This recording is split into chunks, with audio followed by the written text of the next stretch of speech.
The little lamb didn't want to walk, so he jumped onto his mother's head. His mother didn't like this bad habit and immediately shook him off. The little lamb, unhappy, threw a pebble at his mom. Shaking her head, his mother told him not to be naughty, but the little lamb plopped down on the ground and refused to move. With no other option, his mother had to drag him along slowly.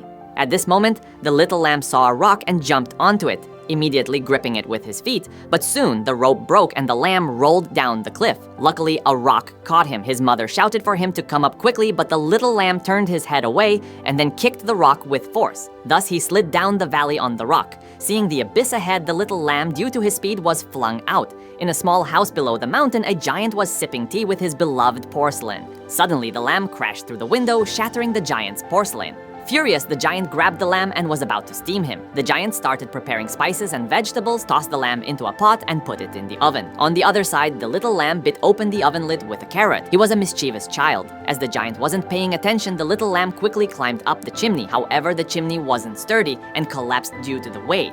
Eventually, the giant caught the little lamb again. This time, the giant placed him on the cutting board, ready to decapitate him. But suddenly, the beam in the house cracked and the giant looked at his tea set on the table, which he treasured. He quickly put it in a safe. The little lamb saw the giant's weakness and kicked the porcelain from the shelf.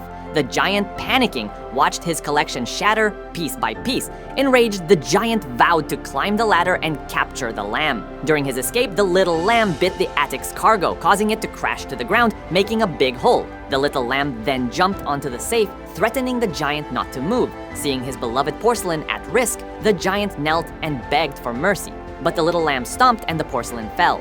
The giant was devastated as the porcelain had always been with him, and now it was all gone. Realizing he had gone too far, the little lamb pushed the broken porcelain to comfort the giant. Touched by the lamb's sincerity, the giant's heart softened. The lamb then climbed onto the giant's shoulder and they reconciled over tea.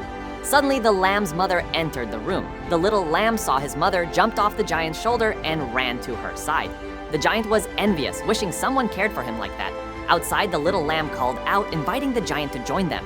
The little lamb climbed back onto the giant's shoulder. Suddenly, a loud crash was heard. The giant's house collapsed. Thankfully, the lamb's timely shout saved the giant from being buried in the rubble. In the end, guided by the lamb's mother, they all embarked on a new journey together. If you want to see the next part, then please like and don't forget to subscribe the channel so that you can get instant notification.